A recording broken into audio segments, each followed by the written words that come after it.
Good morning dear students.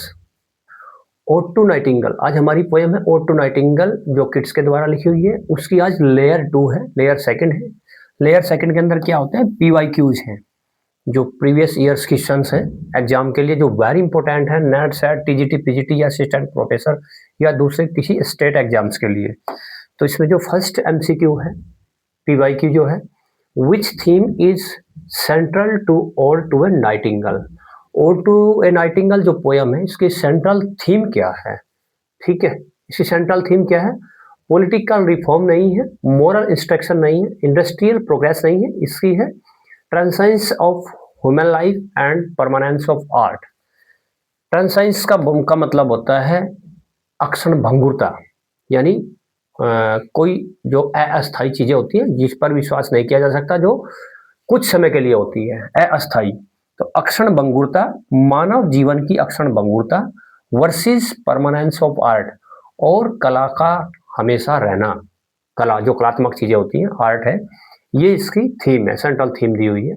Ode to a nightingale was composed in, ये 1819 में compose हुई थी, लिखी गई थी।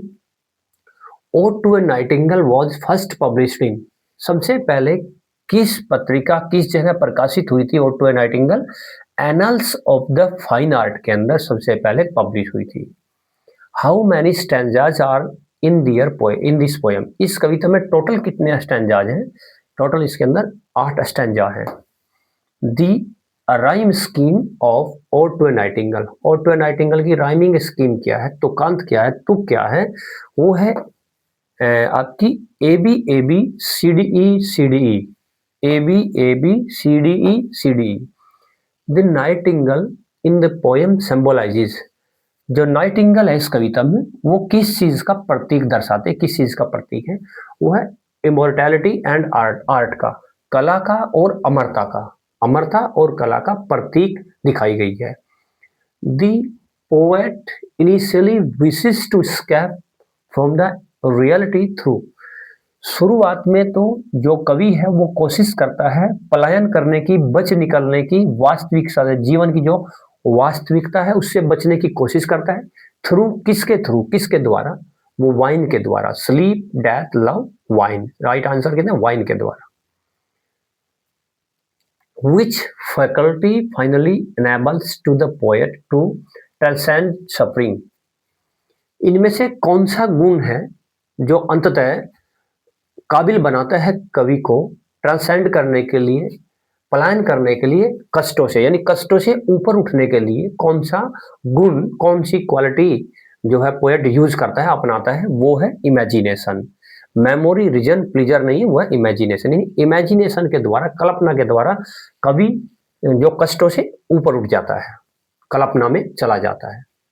The poet reflects, poem reflects kids concept of, जो पोएम है क्या रिफ्लेक्ट करती है? किड्स के कंसेप्ट को। कौन से कंसेप्ट को किड्स के रिफ्लेक्ट करती है? नेगेटिव कैपेबिलिटी को, रोमांटिक स्कैपिसिज्म को, मोरल डिडक्टिसिज्म को, या फिर पैथेटिक फालिसी को? तो राइट आंसर है रोमांटिक स्कैपिज्म को। रोमांटिक होती है कल्पनीय, और स्कैपिज्म होती है बच निकलना या पलायन करना, या रियलिटी से दूर भागना। Which the nightingale is described as, nightingale को किस रूप में डिस्क्राइब किया गया है, वर्णित किया गया, दिखाया गया है?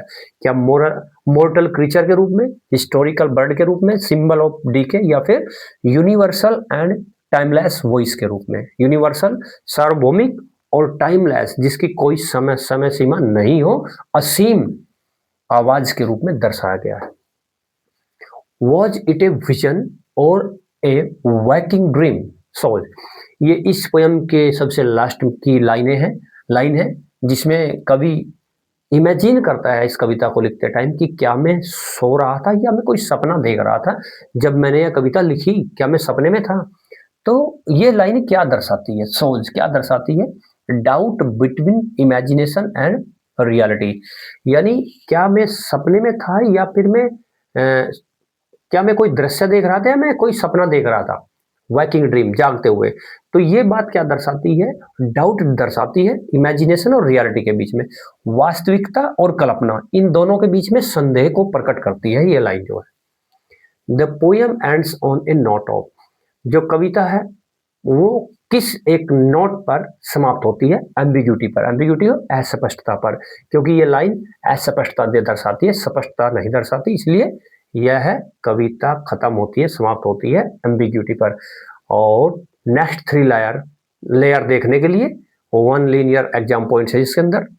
नेक्स्ट वीडियो में मिलते हैं। Thanks for watching. चैनल को सब्सक्राइब कीजिए। जय हिंद।